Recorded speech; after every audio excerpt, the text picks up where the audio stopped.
nosso próximo painel, eu gostaria de convidá-los a assistir um vídeo que vai falar sobre a reforma tributária solidária, menos desigualdade, mais Brasil. Eu quero mudança. Chega de tanta desigualdade. Eu quero um país mais justo e mais solidário. Com mais oportunidades para mim e para você. Quero mudança na forma como os impostos são cobrados, levando em conta as diferenças entre ricos e pobres. Quem tem menos deve pagar menos. Quem tem mais deve pagar mais. Eu quero mudar para melhor. E você? Reforma tributária solidária. Menos desigualdade, mais justiça, mais futuro, mais Brasil. Muito bem, vamos então ao nosso próximo painel.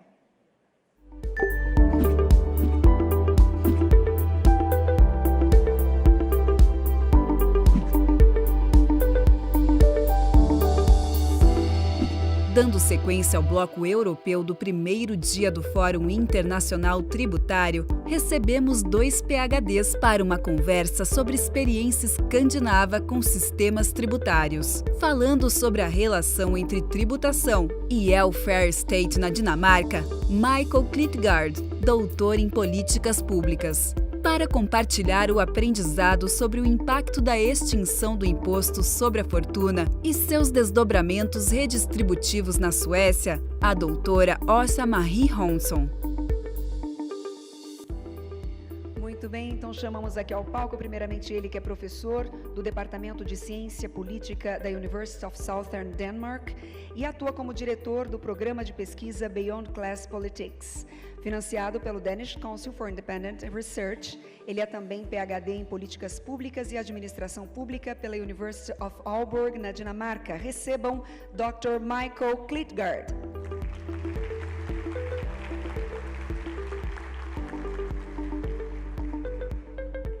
Chamamos também ela, que é PhD em Economia, com pesquisas na área de tributação. Ela é professora associada na Lund University, na Suécia, mas ela também já lecionou nas universidades de Copenhagen e de Massachusetts. Atualmente participa do desenvolvimento das políticas fiscais atuais na Suécia e na Dinamarca. Recebam Dr. Åsa Hansson.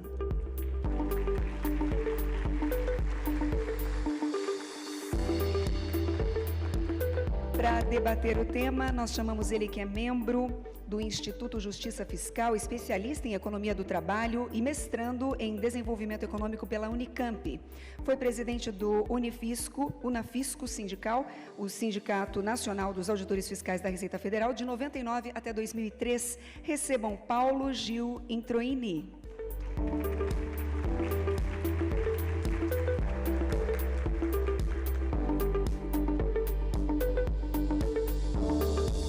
Para coordenar os trabalhos, chamamos aqui ao palco ela, que é graduada em Ciências Econômicas e pós-graduada em Economia pela Universidade Federal do Ceará.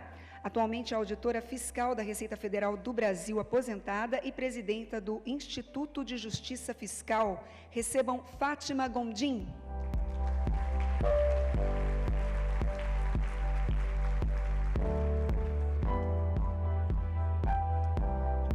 Nós lembramos mais uma vez aos senhores que as perguntas podem ser feitas sempre por escrito. Aqueles que desejarem a ficha de perguntas, basta levantar a mão que as nossas recepcionistas irão até os senhores para retirá-las e então encaminhar ao moderador, ao coordenador do painel em questão. Pois bem, senhoras e senhores, então com a palavra, Fátima Gondim.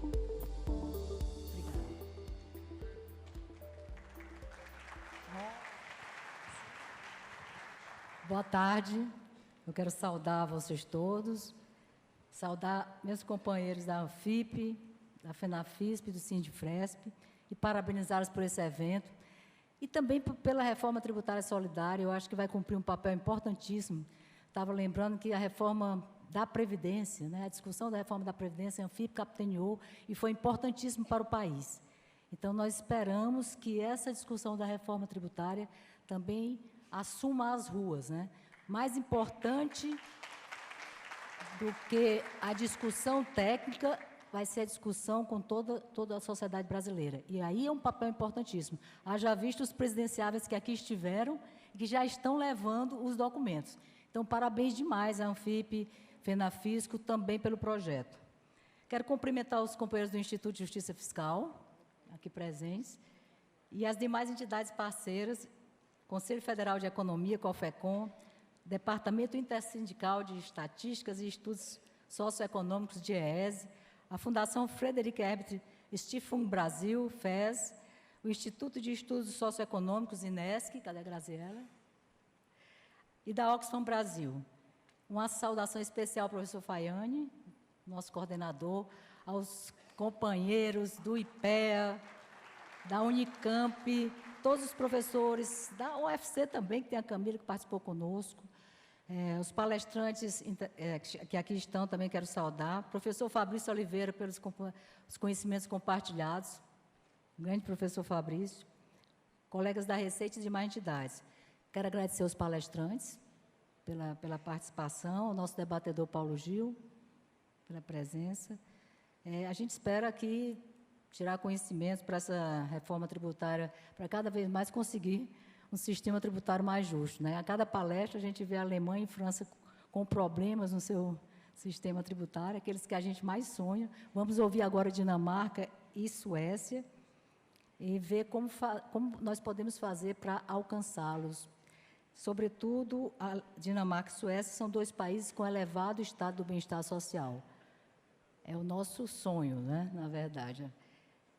Não só um elevado estado de bem-estar social, como baixo nível de desigualdade de renda, baixo nível de desemprego, e sempre são citados como a maior qualidade de vida e os maiores índices de felicidade. É assim que chegam essas informações para nós. São países que nós temos usado como exemplo ao desenhar o nosso sistema fiscal, pela forma como tributam e como colhem seus tributos. Mas tem 3 aspectos que eu acho super importante, vou ser bem rápida aqui, em relação à Dinamarca e Suécia. Primeiro, a expressiva capacidade que vocês têm de financiar o Estado. Eu vou explicar por quê. Cada dinamarquês e cada sueco tem, por ano, $27 mil, essa é a carga tributária, a carga per capita, né? PIB per capita, $27 mil por ano, e a Suécia, $21 mil por ano. No Brasil, esse valor é $2,8 mil. Então, vocês têm uma capacidade de financiamento, assim, fantástica. Segundo ponto que eu queria levantar é a expressiva também tributação progressiva, né?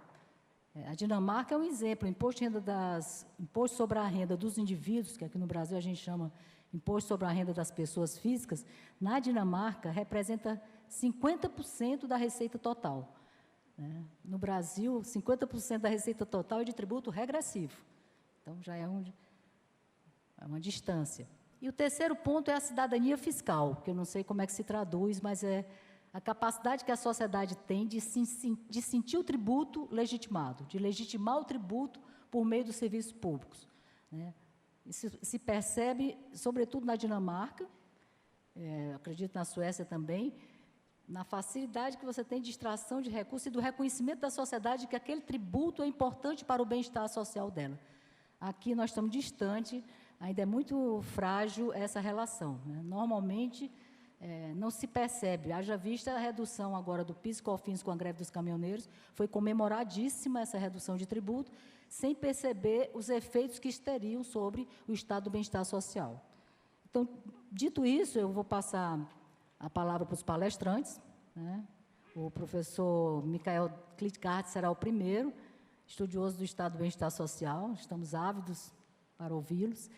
Em seguida, será a professora Asa Hanso, as regras são as mesmas do painel anterior, 30 minutos para cada. Em seguida, o debatedor Paulo Gil fará suas considerações em 5 minutos. Volta para os debatedores e aí nós abrimos para a plateia. Professor, por favor, a palavra é sua. Gostaria de agradecer aos organizadores pelo convite. É um prazer estar aqui no Brasil. E eu espero que eu possa atender às expectativas. Na verdade, é uma grande honra apresentar aqui um dos melhores modelos do mundo e ser chamado como um dos melhores modelos. Falarei bastante sobre a legitimidade política do modelo, o que faz esse sistema funcionar do ponto de vista político. Eu acho que possivelmente essa é a principal parte da nossa história. Vou me concentrar aqui na Dinamarca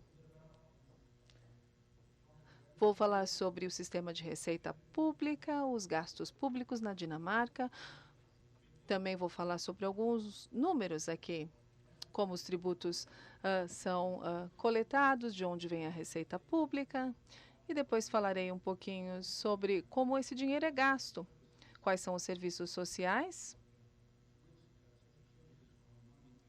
disponíveis, onde os recursos são alocados. Não vou falar muito sobre isso. Falarei mais sobre a igualdade e a questão da redistribuição. Vou tentar lhes explicar a lógica política do nosso modelo. Possivelmente, eu acho que é isso que é diferente no modelo escandinavo. Poderíamos falar sobre a economia e os detalhes técnicos do sistema tributário e, do ponto de vista econômico, começar aqui a discutir qual seria a maneira mais eficiente de cobrar os impostos, mas o mundo da política tributária é a parte mais importante. Precisamos levar em consideração o que apoiamos se queremos introduzir tributos que são politicamente sustentáveis no longo prazo, o que é necessário para fazer isso e o que as pessoas estão dispostas a apoiar e a contribuir.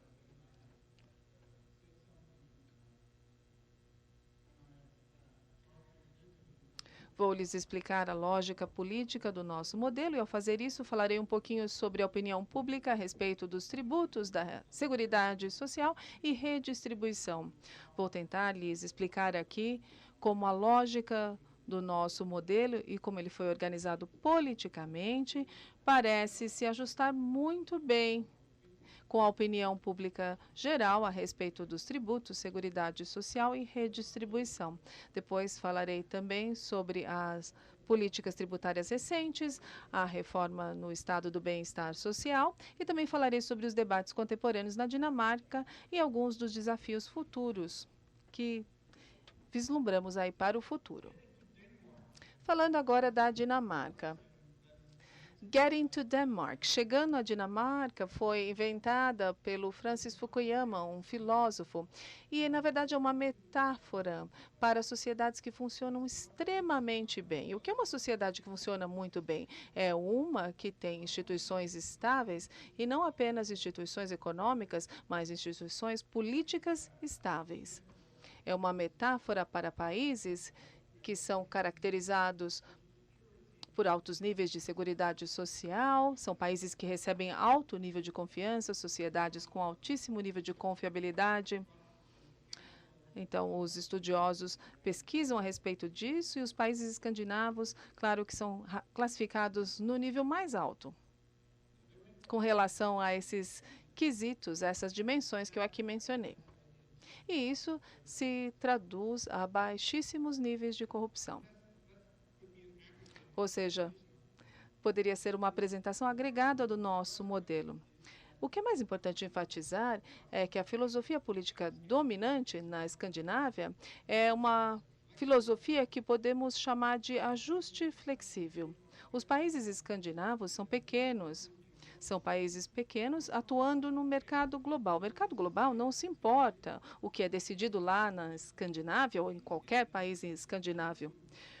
Mas os países escandinavos têm que se preocupar com o que acontece nesse mercado global, ou seja, nós temos de ser capazes de ajustar continuamente de acordo com o mercado global. Precisamos ser capazes de ser flexíveis, nos ajustar de acordo com as transformações constantes do mercado global. E nas últimas 3 ou 4 décadas, há bons exemplos da nossa adaptação lá na Dinamarca. No início dos anos 80 e 90, nós estávamos à beira do abismo econômico. Mas houve reformas econômicas que foram realizadas nos anos 80 e 90, e aí nós nos tornamos um dos milagres europeus lá nos anos 90. E isso estava muito relacionado com as reformas do mercado trabalhista que ocorreram nos anos 90. E nos anos 90 também, a Dinamarca tinha uma das mais altas taxas de desemprego jamais medidas naquele país. E com a série de reformas que foram realizadas, esse cenário mudou. depois de 8 ou 10 anos. O desemprego ficou reduzido. E tudo estava indo muito bem naquela ocasião, no final dos anos 90. Para responder à crise financeira também, a Dinamarca também se saiu muito bem. Antes da crise financeira, vejam só, nós tínhamos um superávit orçamentário bem grande, como podem ver aqui. E isso mudou rapidamente e passamos a ter um déficit orçamentário. Depois, com a série de reformas que fizemos, houve uma mudança gradual. Não chegamos lá ainda, mas com certeza estamos indo na direção correta. E nós temos aqui apenas um exemplo do que foi feito. Bom, o que é necessário para ajustar as coisas de maneira flexível é o recurso do governo. A capacidade do governo de inovar, de se ajustar, de mudar a sua administração. É importante compreender porque a Dinamarca consegue fazer isso. A Dinamarca é um Estado unitário, ou seja, o poder político, a capacidade de tomada de decisão fica concentrada no Estado, no governo central.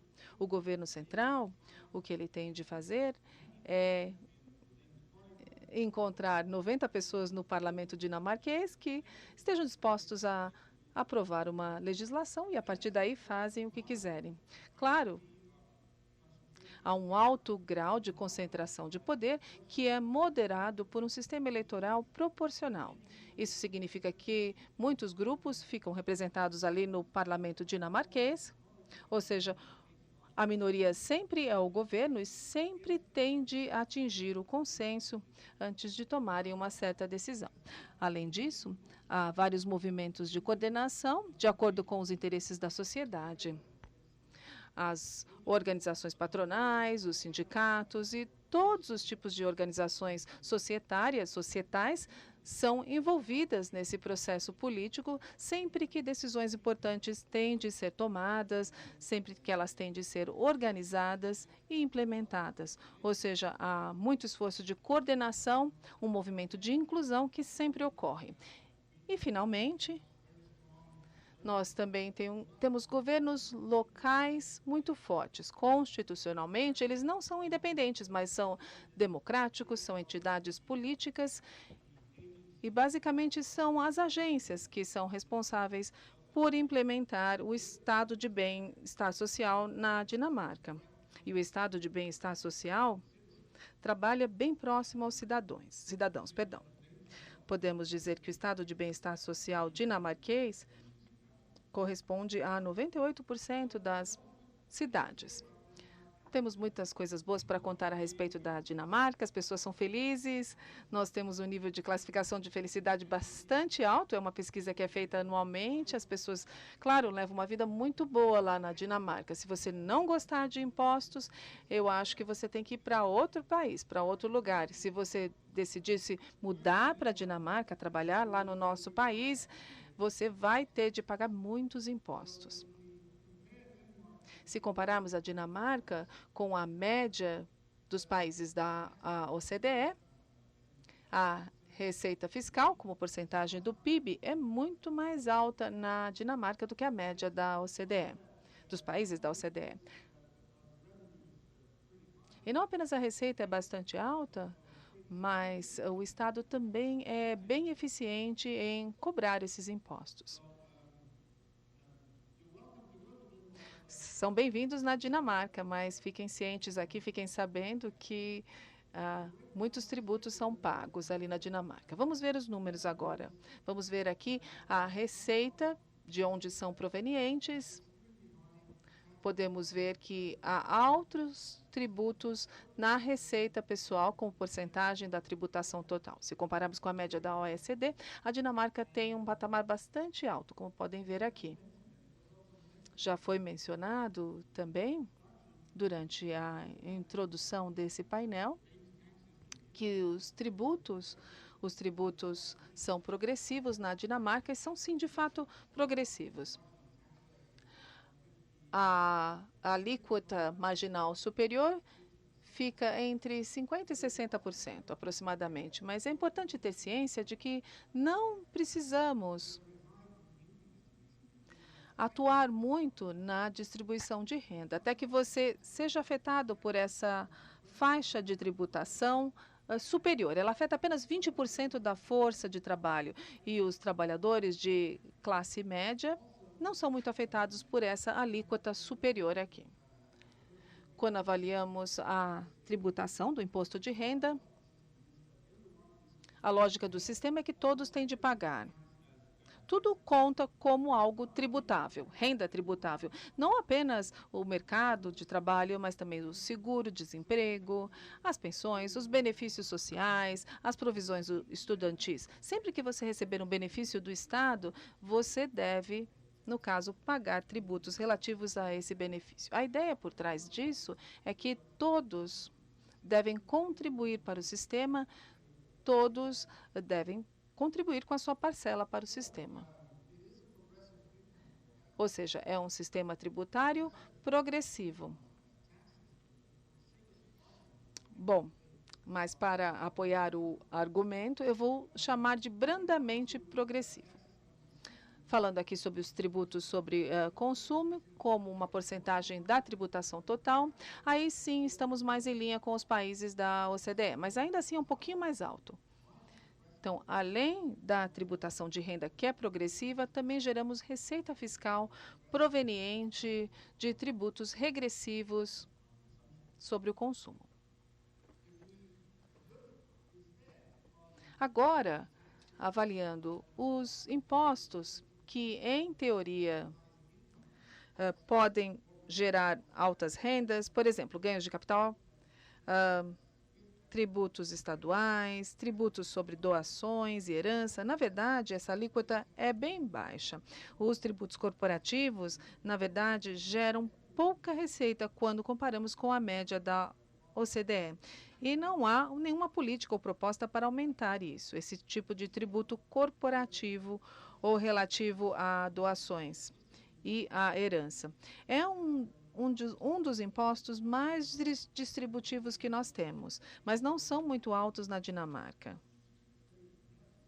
Se levarmos em conta os impostos estaduais e de herança, temos aqui baixa receita com relação a esses tributos. Agora,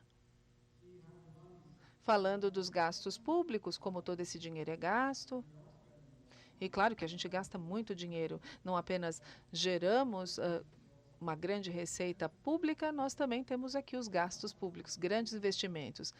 Claro que o governo precisa de muitos recursos financeiros. Com relação aos gastos públicos, a Dinamarca também está acima da média da OCDE. Há muitos gastos com o setor de saúde, como ocorre em outras democracias avançadas. A Dinamarca fica aqui acima, mais uma vez, da média da OCDE. Mas vale a pena mencionar que no setor de saúde, os gastos de saúde é um dos gastos mais difíceis de se controlar dentre todos os gastos públicos, porque há uma alta demanda e essa demanda continua crescendo. Ainda assim, a Dinamarca foi capaz de exercer controle de custo nos últimos 10 ou 15 anos nesse setor de saúde. Os gastos com a educação também são bastante altos. O que eu deveria ter incluído aqui também é o gasto com, por exemplo, o cuidado com as crianças. As pessoas têm o direito de colocar os filhos em uma creche, por exemplo, a partir do 9º mês de vida, e elas recebem esse benefício em tempo integral. Claro que a partir daí as crianças passam ao berçário, ao sistema público fundamental, ao sistema de ensino médio e à universidade. Para tudo isso, há um acesso gratuito e igualitário para qualquer um que tiver interesse. Esse é um dos motivos pelos quais os gastos públicos são bastante altos. Gastos com o mercado de trabalho. Pensando em um total do PIB, a Dinamarca também está acima das médias da OCDE. Olhando, por exemplo, o que nós temos de gastos com um seguro de trabalho, isso depende muito da taxa de desemprego, é claro. E isso aqui é uma ilustração desse milagre econômico que nós tivemos na década de 90. Agora, o que é mais interessante aqui, na minha opinião, é que nós gastamos bastante com medidas e políticas ativas do mercado.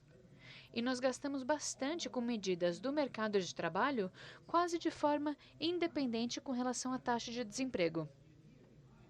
O que isso significa? Que se as pessoas não conseguem entrar no mercado de trabalho, elas recebem um benefício de desemprego ou um seguro-desemprego. E quando isso acontece, é exigido que elas participem de alguma forma de ativação.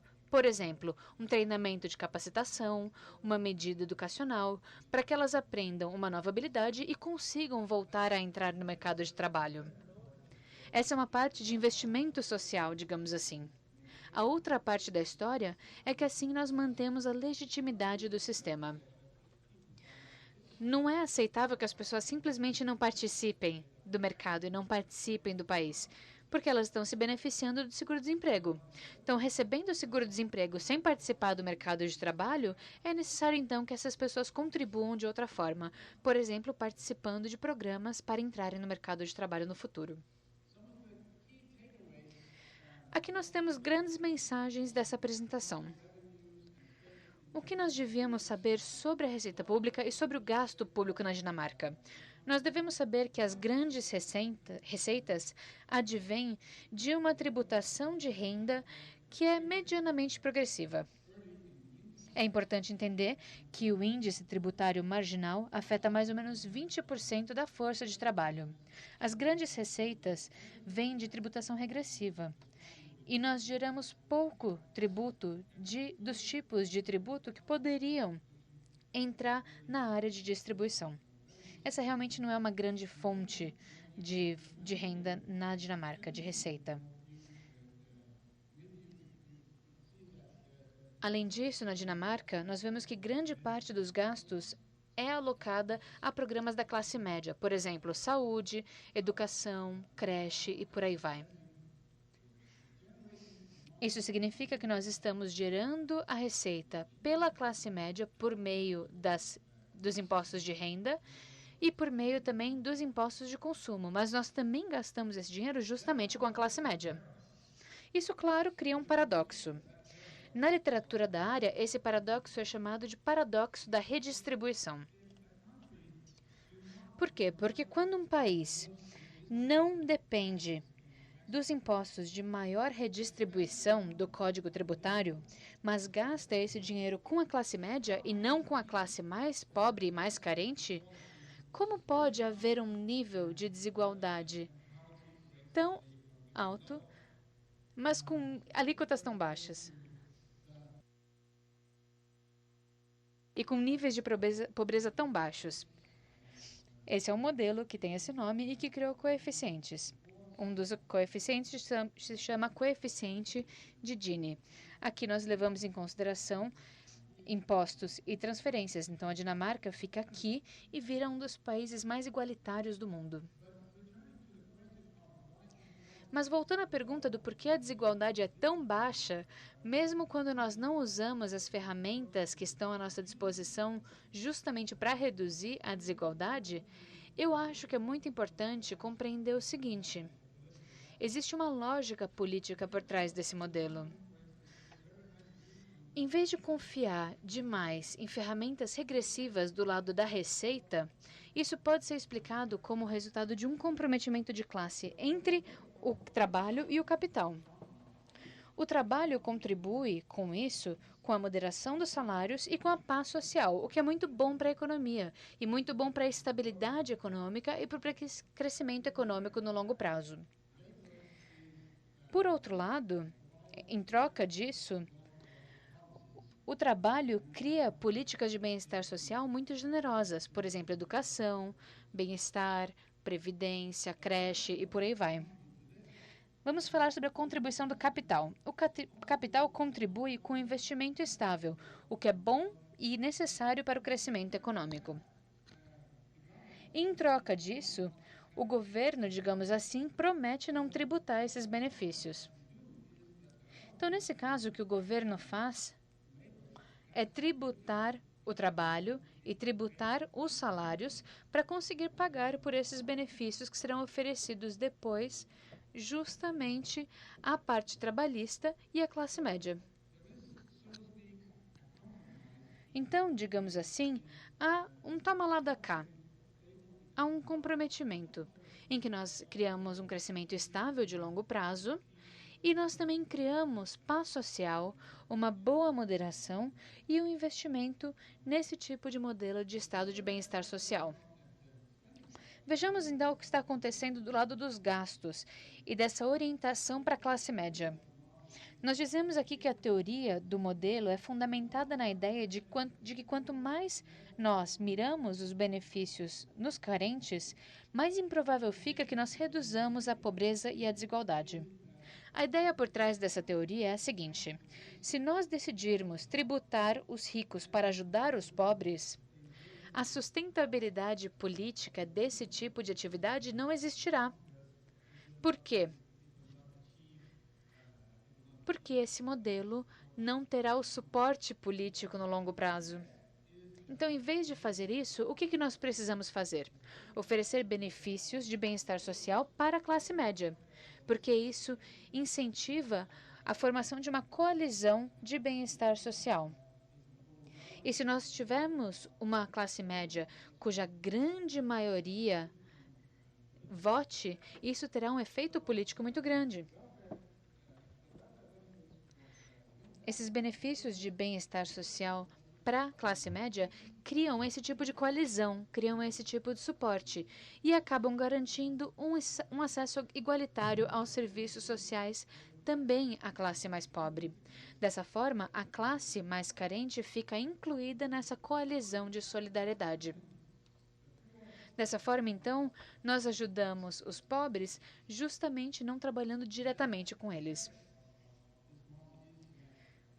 O efeito desse modelo é que nós geramos um apoio muito grande para orçamentos públicos muito altos e com soluções de políticas bastante redistributivas. Conseguindo esse apoio público para verbas públicas muito grandes, nós conseguimos a capacidade econômica de chegar justamente nesses objetivos ambiciosos que queremos alcançar, sem trabalhar com outras soluções de políticas de redistribuição ainda mais fortes.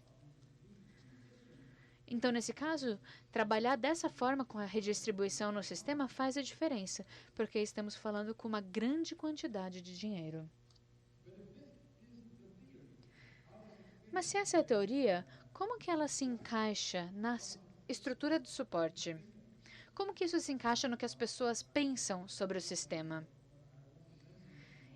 Eu esqueci de mencionar algo muito importante, que tem inclusive a ver com o político que veio anteriormente e que falou justamente sobre o Robin Hood às avessas.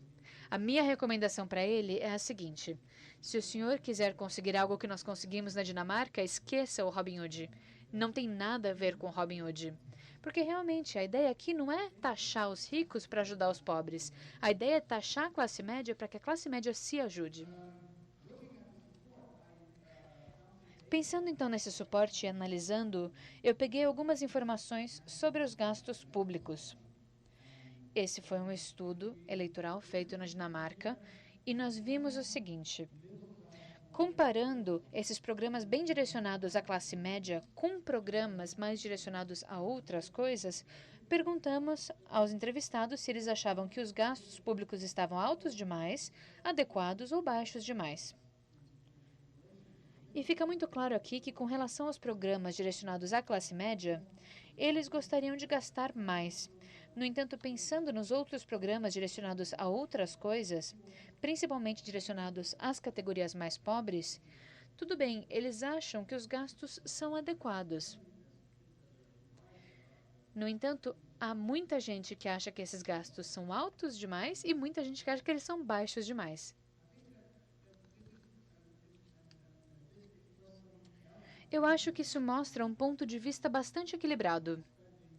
que mostra que o gasto público está equilibrado. Isso também diz muito sobre o estado de bem-estar social. Isso também diz muito sobre o que nós vemos quando vemos perguntas específicas e perguntamos, por exemplo, vocês concordam? Vocês discordam? Discordam completamente? Por exemplo, quando perguntamos se devíamos gastar mais verba justamente no bem-estar social, geralmente os entrevistados concordam que nós não deveríamos fazer esse investimento. No entanto, uma gigantesca maioria também concorda que nós não devíamos diminuir as alíquotas tributárias, porque as pessoas sabem que se nós diminuirmos a quantidade de imposto ou diminuirmos as alíquotas, claro que o bem-estar social sofrerá. Bom, uma solução popular seria trabalhar com grupos diferentes de tributação. E muito embora muitas pessoas concordem que o grupo mais alto de tributação devia ser mais taxado, um grupo muito grande também discorda disso. Não há um consenso. Isso tem a ver com a ideia de que muitas pessoas recebem benefícios sociais que eles não merecem. E muito embora as pessoas concordem que muitas pessoas usam esses benefícios sociais, eles não acham que nós devíamos ter uma abordagem completamente libertária. Porque quando eles recebem a pergunta de se esse tipo de coisa é bom para a sociedade, pouquíssimas pessoas concordam, a maioria discorda. Também fizemos uma pergunta de se as pessoas preferem tributos mais baixos ou uma melhoria nos serviços sociais. Quando as pessoas puderam escolher ou menos impostos ou melhores serviços sociais, a gigantesca maioria disse que preferiria ter melhores serviços sociais. Isso também mostra muito quanto as pessoas confiam no sistema. Elas acreditam que pagando 100 kronas dinamarquesas a mais em impostos, esse dinheiro realmente virará serviços públicos melhores. Eles não acham que esse dinheiro acabará nas mãos da corrupção ou no bolso de alguém.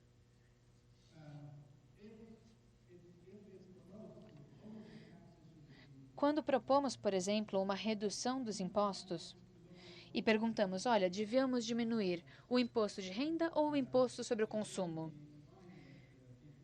Parece que nós vemos aqui que as pessoas sabem que isso seria regressivo e que a classe média se beneficia de impostos mais baixos no consumo. Então, a maioria prefere uma redução dos impostos de consumo e não do imposto de renda. Perguntamos também se devíamos ter um alívio fiscal só para os pobres ou para todos os grupos, e a grande maioria prefere esse alívio fiscal para todos os grupos. Esse número é quase equivalente à porcentagem de pessoas afetadas justamente pela alíquota marginal mais alta. Enfatizando essa ideia da solidariedade no sistema e mostrando que todo mundo sabe que é esperado dessa pessoa pagar uma alíquota justa e uma contribuição justa, nós vemos vários padrões nas respostas dos entrevistados com relação a essa pergunta. Perguntamos o seguinte: se uma pessoa rica tiver 100 kronas e uma pessoa pobre tiver 100 kronas, quanto cada um devia pagar de impostos? E não vimos um suporte à solução do Robin Hood, digamos assim. Vimos, na verdade, um suporte a uma alíquota igual, em que todo mundo paga a mesma coisa, sendo pobre ou rico. Vimos, então, esse apoio à solução também, em que cada pessoa paga uma diferença, mas o rico paga um pouquinho mais, mas o pobre contribui de forma justa. Ele não paga super pouco. Esse foi o maior suporte que nós vimos. O que eu diria é que a sustentabilidade desse modelo não acontece por causa da questão econômica ou por causa da eficiência econômica. Claro que ele tem uma ótima eficiência econômica, mas uma parte muito importante dessa história é uma consistência muito grande entre os valores políticos e opiniões políticas das pessoas e a forma como o modelo foi criado. Meu tempo está quase acabando, então eu vou correr nos últimos slides. São mais 2 slides aqui.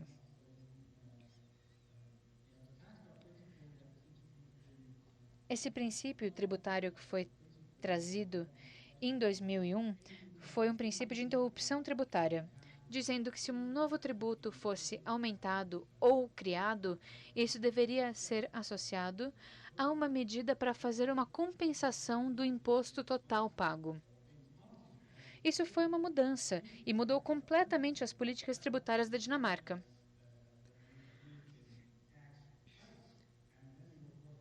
Nesse caso, seria necessário explicar que tipo de tributo será aumentado. As últimas teorias de reforma são muito concentradas no imposto de renda, nas taxas marginais e nos níveis diferentes. Não vimos mudanças nos níveis estatutários dessas alíquotas. E muitas pessoas são afetadas por isso, pelas alíquotas de impostos marginais. Estamos discutindo agora impostos mais baixos. Estamos pagando mais impostos de sustentabilidade ambiental do que na década de 90 e no começo do século. Esses impostos de sustentabilidade ambiental aconteceram também em outras partes do nosso Código Tributário. Na parte de gastos, nós tivemos reformas contínuas de benefícios de assistência social, benefícios de imigração, empréstimos para estudantes e seguros-desemprego. Tudo isso tem a ver com o nosso estado de bem-estar social. A principal conclusão e mensagem que nós temos aqui é que qualquer reforma de políticas tem que estar em consonância com o que nós chamamos do trabalho no bem-estar social. Não importa se é uma reforma tributária ou uma reforma de gastos. Nós temos que cumprir essa ideia de participar de verdade do mercado de trabalho, de fazer a nossa parte, e fazendo a nossa parte, nós também temos o direito a ter benefícios de bem-estar social. Estão me expulsando do palco. Daqui a pouquinho eu vou ter que sair. Mas antes disso, eu quero dizer algo muito importante. As implicações de alguns escândalos e reformas administrativas não são severos quando nós falamos das questões financeiras.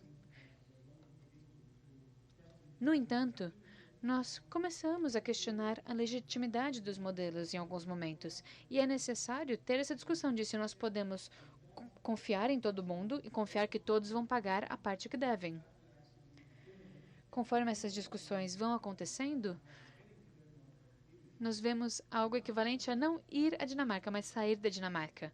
Nós não chegamos à solução final, mas nós temos aí várias discussões, e é isso que a Dinamarca tem que fazer agora e tem que se preocupar com isso agora, nos próximos anos, se quisermos continuar sendo a Dinamarca. Muito obrigado.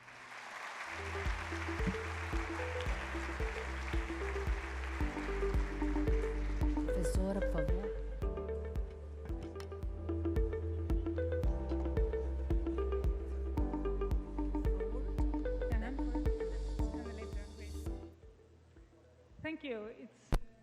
Obrigada, é uma grande honra ser convidada para esse evento tão importante. Me pediram para falar sobre o sistema tributário na Suécia, que é bastante parecido com o dinamarquês. A vista de muitas pessoas é bastante extrema. Bom, venho aqui para descrever de maneira positiva, e isso me lembra das eleições americanas. O caso sueco foi, na verdade, um pesadelo. Um dos candidatos democratas, o Sanders, foi acusado por tentar transformar os Estados Unidos na Suécia, e não era uma coisa boa, não. Eu já morei nos Estados Unidos, e na Suécia não é ruim, não, morar na Suécia. Vamos falar sobre o sistema sueco, então. Gostaria de despender os meus 30 minutos falando, primeiro, do tamanho do setor público na Suécia e também as receitas tributárias. Na verdade, eles estão bem interconectados. E, na verdade, a finalidade dos tributos é financiar o setor público, não é? Não há outra finalidade. Vou falar sobre outras finalidades, outros detalhes do sistema tributário sueco e, como devem saber, nesse momento, pode ser que não seja receita para o Brasil implementar o nosso sistema, o sistema sueco, mas eu acho que sim, há princípios no sistema tributário sueco que pode ser útil para vocês. Vou despender alguns minutos discutindo os princípios que baseiam o sistema tributário na Suécia. Claro que recentemente houve alguns desvios e eu falarei sobre isso também. Falarei sobre as preocupações a respeito do sistema atual de tributação e também algumas considerações a respeito de reformas. Vou começar aqui falando sobre os gastos públicos, como porcentagem do PIB. Na Suécia e na Dinamarca, a gente competia muito para saber quem era o número 1, quem estava no topo. Recentemente, a Suécia perdeu a competição, a Dinamarca já ultrapassou a Suécia em termos de tamanho aí do governo, tamanho da máquina. Nos anos 90, nós tínhamos um tamanho que correspondia a 70% do PIB, ou seja, 70% da economia correspondia aos gastos do governo, que é um número bem alto, não é? Obviamente, isso não era sustentável. Depois desse período, fizemos uma reforma tributária e estabelecemos um teto com relação ao tamanho da máquina. E nós vimos um declínio bastante notável aqui no tamanho da máquina do governo, de 70% caindo para um pouquinho abaixo de 50% aqui. E a Suécia não é mais número 1. O que aconteceu nos anos 90 é que tivemos uma grande crise. Na Suécia e também na Dinamarca, são países que estão no topo com relação ao tamanho do governo. É porque a gente despende muito em proteção social, conforme ouvimos aqui da experiência da Dinamarca. Pelo menos 1/3 ou 40% dos gastos públicos são gastos relacionados à proteção social. A proteção social não é que vai para os pobres, como ele disse aqui a respeito da Dinamarca, é distribuído dentre todos.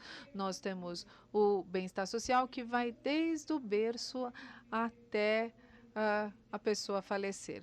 Desde o seu nascimento até você morrer, você é bem cuidado pelo sistema social. É por isso que gastamos mais na proteção social.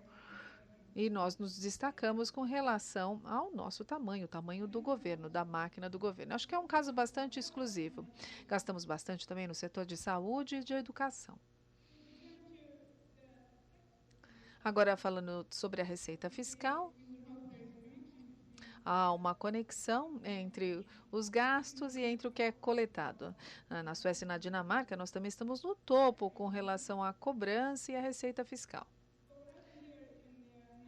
O que aconteceu nos anos 90, quando tivemos a crise, e eu falei que o governo tinha um tamanho de 70%, e não vimos um aumento na receita fiscal. A receita fiscal era em torno de 50%, ou seja, havia um déficit naqueles anos, no início dos anos 90. Avaliando aqui a receita fiscal e sua distribuição, sua composição na Suécia. A parte do leão, a principal parte, vem da receita tributária sobre o mercado de trabalho. Diferentemente do sistema brasileiro, nós temos uma alta alíquota para a receita trabalhista. 59% da receita vem do mercado de trabalho, 27% vem de tributação indireta do consumo, que é um número bastante alto também. E os 14% remanescentes são tributos sobre o capital, que fica dividido entre tributos para as pessoas físicas e os tributos corporativos, mas é apenas uma pequena parcela desta torta aqui. A receita fiscal vem principalmente do mercado de trabalho. A gente tem uma alta tributação aí sobre a remuneração das pessoas. Falando dos detalhes do sistema tributário sueco, algumas características que são bem exclusivas. É o que ouvimos falar antes aqui, quando ouvimos falar da Alemanha em comparação com o Brasil. Primeiro que temos um sistema duplo. Nós tributamos o mercado de trabalho em alíquotas progressivas, é um sistema tributário bastante progressivo e as alíquotas são bem altas. As alíquotas são altas também para receitas reduzidas, para a renda reduzida. E não poderíamos tributar o capital no mesmo nível que tributamos o mercado de trabalho, porque o capital deixaria o país. O capital é bem mais móvel do que o mercado de trabalho. Então, somos forçados a ter um tributo, uma alíquota mais reduzida sobre o capital. Hoje eu aprendi que o nível mais alto de tributação trabalhista é 27% no Brasil. Isso é abaixo da taxa inferior na Suécia. Nós temos o imposto de renda local, que fica entre 29% e 35%, que é a alíquota mais baixa, a faixa de alíquota mais baixa lá na Suécia. Aqui, com uma receita de 40 mil dólares, ou acima disso, você pagaria 25% a mais. Você acaba pagando 50% de impostos. E você ganha 6 mil dólares por mês, você paga mais 25%. Aí você paga 55% de imposto de renda. Bom, eu não me considero rica de nenhuma maneira, mas eu atinjo essa faixa de tributação. Nós temos o jogador de futebol Zlatan. Infelizmente, ele já saiu da Suécia. Ele mora nos Estados Unidos, acho eu, mas ele pagava a mesma alíquota que eu pagava. Ou seja, as alíquotas são estabelecidas logo no princípio. E como na França, nós temos contribuições da Seguridade Social bem altas, nós temos um imposto fixo que é pago desde o primeiro dólar que é ganho, que é aqui 31,42%. E você paga isso para toda a receita, mas é um tributo progressivo, diferentemente do tributo que nós temos na Alemanha e na França. Isso significa que você paga mesmo que não use os benefícios. E os benefícios do sistema de seguridade social têm um teto, sim, há um limite. Quando chega num valor, você não mais tem benefícios, mas ainda assim paga o tributo. Se você está acima do nível de benefício, você paga 30% a mais de impostos. Ou seja, você chega a números altíssimos, não é? Quando os impostos são tão altos, os impostos de renda, você, trabalhando ou não trabalhando, você paga esse imposto de renda local. Infelizmente, esse é o caso e nós temos sim problemas. As pessoas não querem entrar no mercado de trabalho, não querem assumir posições de trabalho. Nós temos uma taxa de desemprego bem alta para pessoas que não têm tantas habilidades. Nosso sistema é bem compacto, o que é bom de certa forma, mas uma pessoa sem habilidades específicas custa mais do que uma pessoa que tem mais habilidades. Infelizmente, nós temos uma alta taxa de desemprego em pessoas que não têm tantas habilidades. Portanto, desenvolvemos o sistema de crédito tributário para superar esse problema no ano de 2007. Mas o problema é que não mais podemos reduzir as alíquotas. Se fizéssemos isso, nós iríamos aumentar outros tipos de impostos, ou seja, isso é aplicado a todos. Nós temos o imposto aplicado e nós temos o crédito tributário com o objetivo de fazer com que as pessoas conquistem seus empregos. E eu também sou elegível para esse tipo de benefício, o que significa que ele é bastante caro. E recentemente, há alguns anos, na verdade, acima de 13.500 dólares por mês, você não mais pode ter acesso a esse benefício, mas essa é uma renda bastante alta. Ou seja, uma reforma bastante cara para o nosso governo. Esse número aqui mostra as alíquotas, a sua graduação e se inclui a Seguridade Social. Se você achar que a Seguridade Social é um imposto, tudo bem. Se achar que é uma taxa, é a linha vermelha. Se achar que é um imposto, você deve avaliar a curva em azul.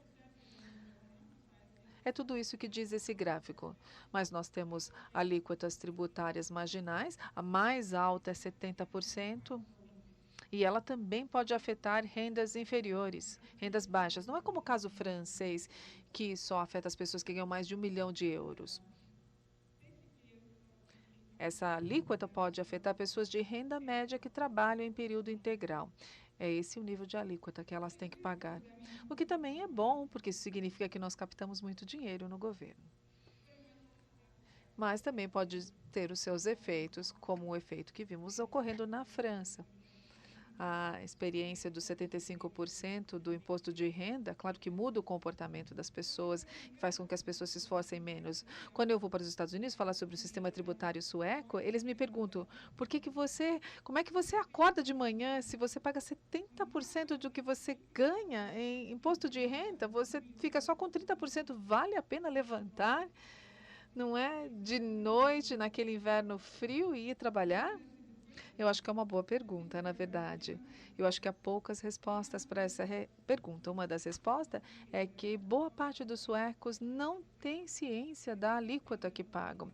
Eles acham que pagam o imposto de renda local, que é 30% mais ou menos. E eles acham que tudo bem, porque os benefícios são muito bons também. Esse é um dos motivos. O outro motivo é que, com a quantidade de benefícios que nós temos, os benefícios estão atrelados ao trabalho. Se você quiser participar do sistema e usufruir dos benefícios, você tem que trabalhar. Então, o sistema foi projetado de maneira inteligente, você precisa ter um emprego, um trabalho para se beneficiar de todos os serviços públicos. Eu acho que isso explica parcialmente por que a gente sai da cama quando ainda está escuro no inverno e vai trabalhar.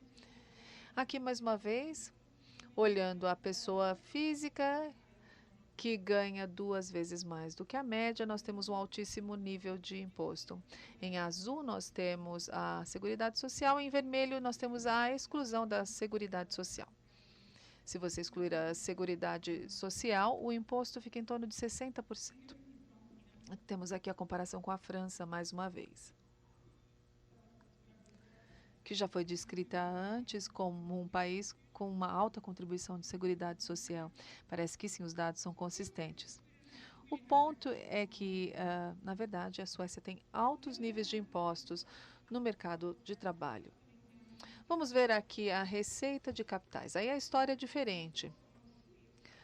Boa parte dos suecos acham que todos os tributos são altos, mas isso não é verdade. Nós temos uma alíquota corporativa que é bem competitiva. Hoje é 22%, mas existe uma proposta de diminuir para 21,4% para o ano que vem e depois, subsequentemente, para 20,6%. Ou seja, a alíquota corporativa é bem baixa na Suécia, um pouquinho mais baixa do que o restante da Europa, porque a Suécia é um país aberto, fica localizado aqui no extremo da Europa, precisamos ser competitivos e também já tivemos essa experiência de empresas que deixaram o nosso país. Como eu disse antes, apenas 7% de receita fiscal que vem da receita corporativa. Mas se as corporações deixarem o nosso país, isso significa que empregos serão perdidos.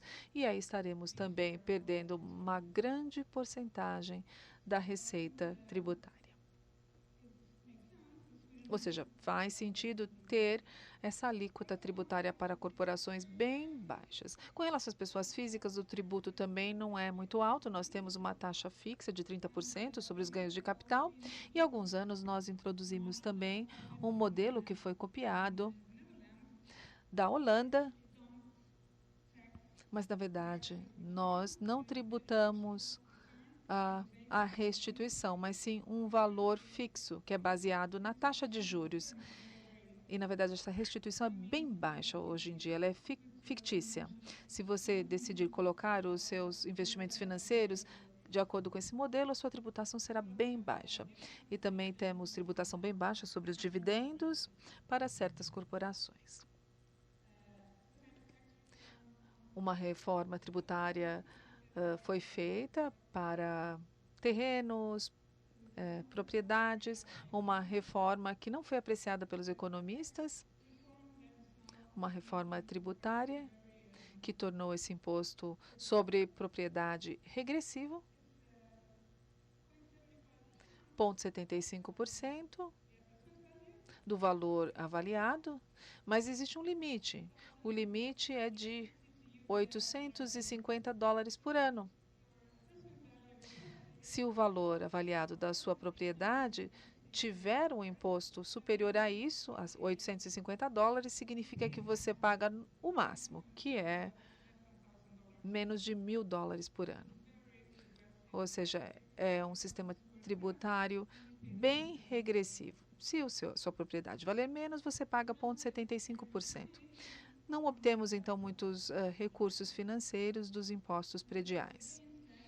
Aqui o tributo sobre os ganhos de capital, que é 22%, que é abaixo dos 30%, que é o imposto de renda local. E também não existe tributo sobre fortunas e não há tributo sobre herança também, nem doações, o que é, na verdade, um pouco estranho num país de altos tributos e com Estado social. Esse imposto foi abolido em 2005. E antes nós tínhamos um que era bem baixo, um imposto que era bem baixo. Era, se você tinha mais de $7.000, você pagava esse imposto, ou seja, afetava boa parte das pessoas.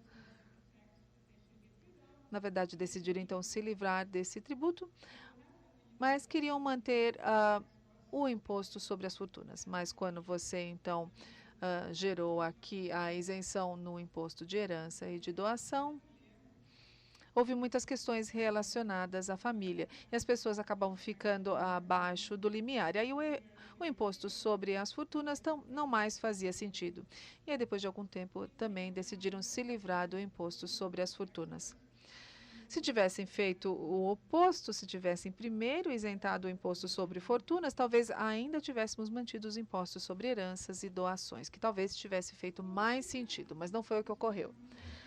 Na Suécia, nós tentamos ter um sistema tributário neutro, imparcial, mas às vezes há alguns desvios da norma e isso custa bastante dinheiro. Já falei sobre o crédito tributário, sobre a receita ganha, ou seja, seria uma reforma que ajudaria as pessoas de baixa renda a entrar no mercado de trabalho. Mas já que é na Suécia, é algo que é oferecido a todos que trabalham e custa muito para o governo. 9% da receita tributária total do mercado de trabalho é o custo dessa reforma. Nós também temos 3 taxas diferentes do imposto de valor agregado, uma para alimentos, outra para livros e outra para transporte. Já que temos todas essas alíquotas diferentes, também perdemos bastante receita. 45% dessas receitas do setor de valor agregado é perdido por conta dos desvios, os desvios da norma, os desvios da lei. Já falei sobre a reforma do imposto predial, que também foi um desvio da norma e que também custou muito dinheiro ao governo. 38% da receita de capital é perdido por conta dessa reforma que foi implementada no ano de 2008. E já que temos esse tributo tão alto no mercado de trabalho, chegando até 70% para uma pessoa de classe média, isso significa que há grandes incentivos para ficar em casa e para fazer as coisas por si próprio. Na Suécia, o pessoal brinca que quando você está de férias, um sueco fica em casa pintando a casa, ou na verdade eles tiram férias para ficar em casa e pintar a casa, porque esse mercado de trabalho é bastante custoso, essa mão de obra é bastante custosa. Deduções são feitas para reformas e serviços domésticos, na verdade, para a pessoa não usar o mercado negro de trabalho.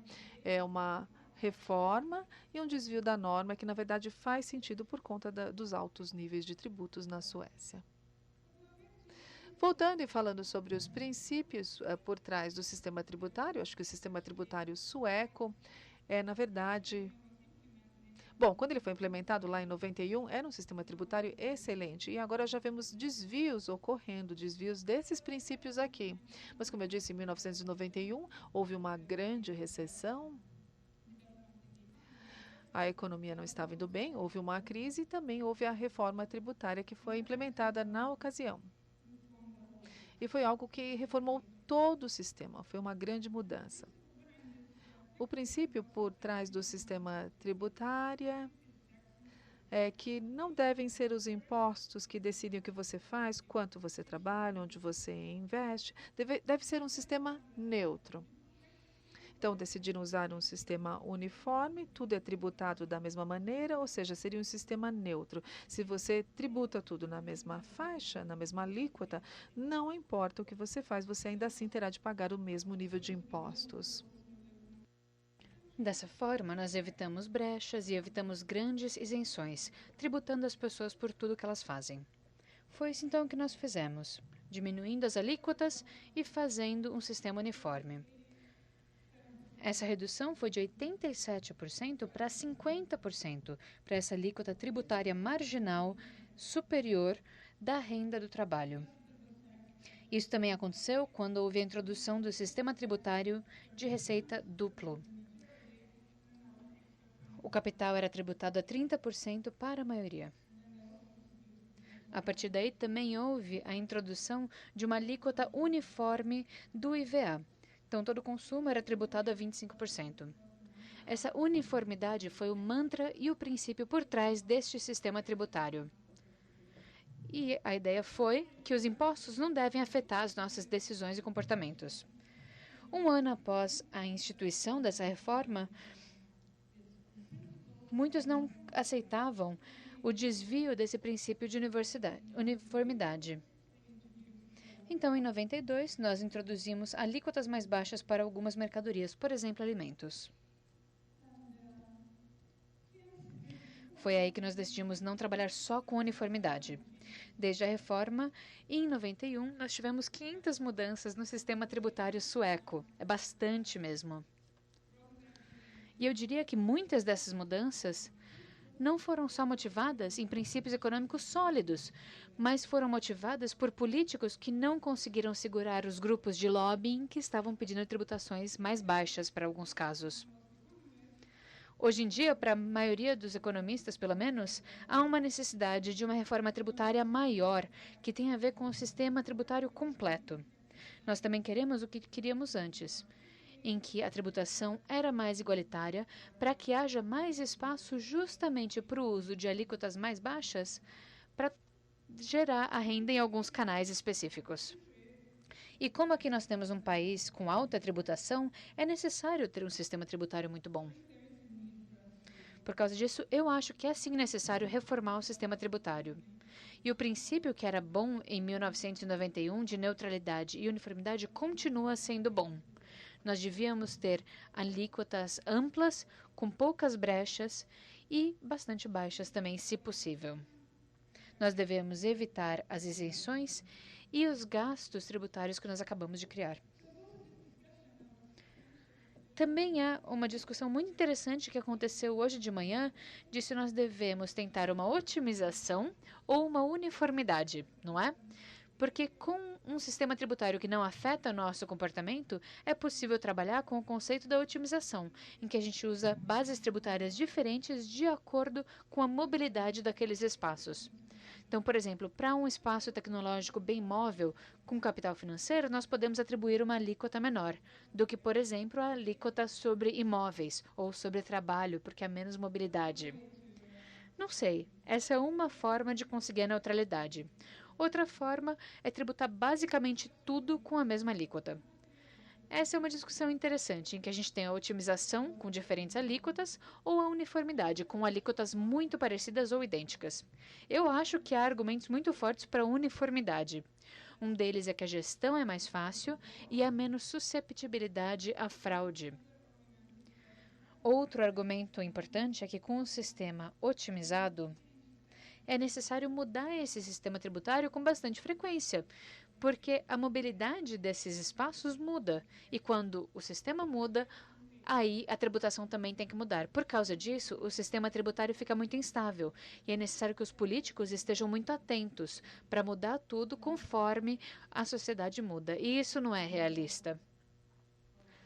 Além disso, nós não sabemos exatamente a mobilidade de cada espaço. O grande argumento para ter um sistema unificado é o terceiro ponto que eu tenho aqui. Quando nós começamos a fazer uma diferenciação do sistema tributário com diferentes alíquotas para diferentes níveis de receita ou de renda de capital, aí nós temos espaço como que aconteceu na Suécia, que é os grupos de lobbying trabalhando para diminuir a alíquota de alguns grupos e alguns setores. Como eu falei, na Suécia nós temos, por exemplo, alíquotas mais baixas para o transporte e para o IVA do transporte. Por quê? A gente quer incentivar as pessoas a pegar o ônibus e o metrô para ir para o trabalho. No entanto, grandes hospedagens, grandes locais de esqui começaram a falar que, não, o nosso bondinho do esqui também é um tipo de transporte, nós queremos um imposto menor. E agora eles querem uma alíquota menor. Esse é o argumento deles. A minha conclusão, então, é que nós devemos mirar na uniformidade. Eu acho que essa é uma receita que pode ser considerada aqui no Brasil. É interessante ter também alíquotas tributárias que sejam simples, fáceis e o mais uniforme possíveis. As principais preocupações que nós temos agora com o sistema tributário sueco são as seguintes. Um deles é a tributação do trabalho, que é bastante alta, E a tributação do capital é bastante baixa, então existe um desvio muito grande entre a tributação do trabalho e a tributação do capital, o que dá um espaço a uma mudança de renda. Às vezes as pessoas querem mudar a renda delas ou o dinheiro delas para o capital e não para o trabalho. Como eu falei, 50% ou 60% dos impostos vêm do trabalho e apenas 14% do capital. Falamos muito também da desigualdade. A desigualdade é uma grande preocupação na Suécia.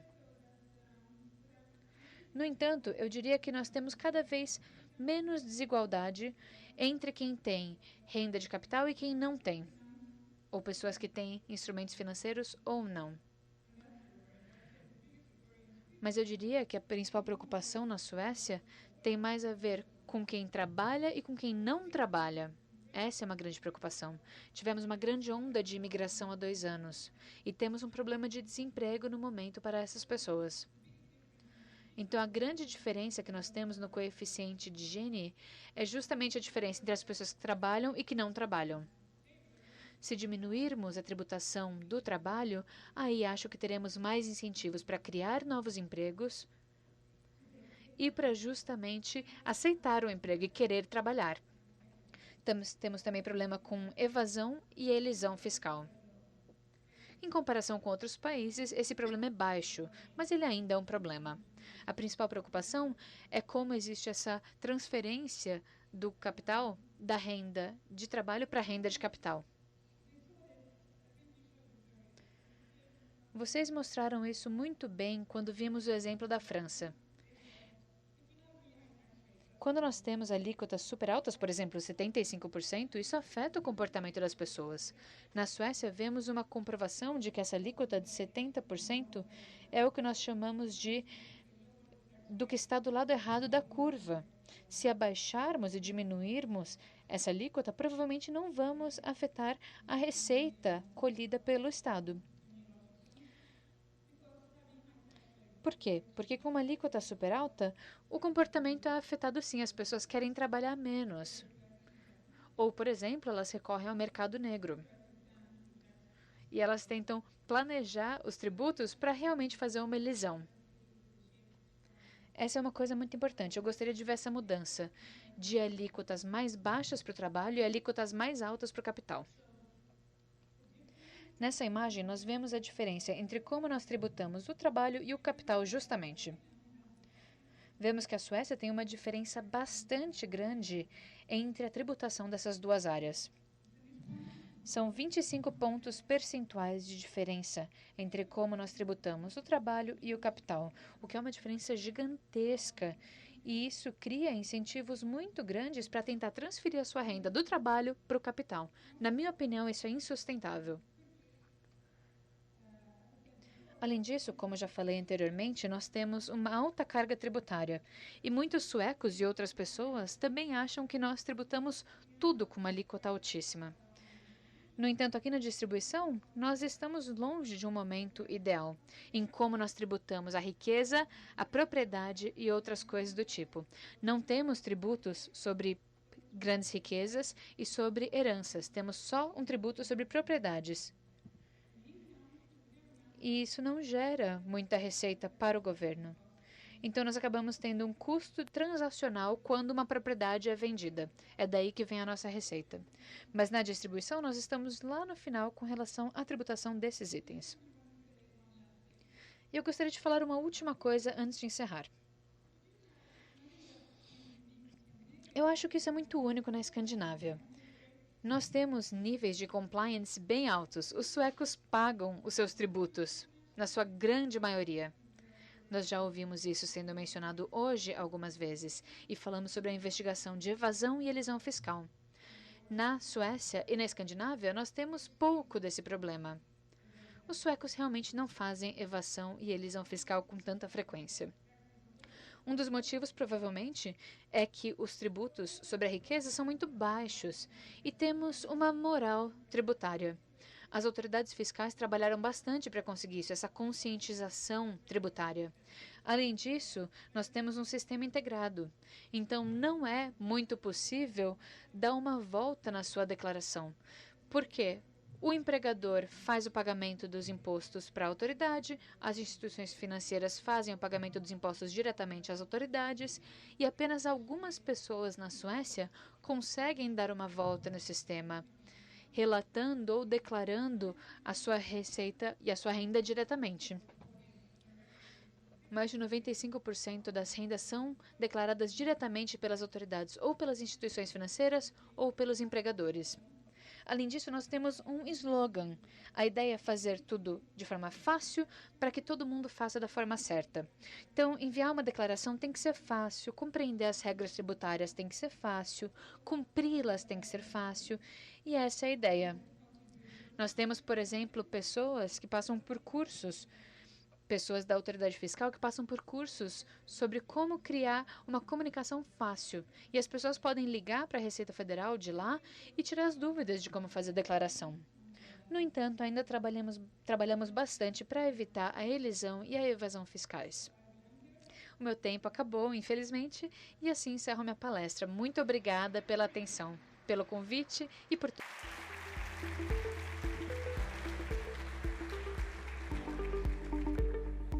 Obrigada.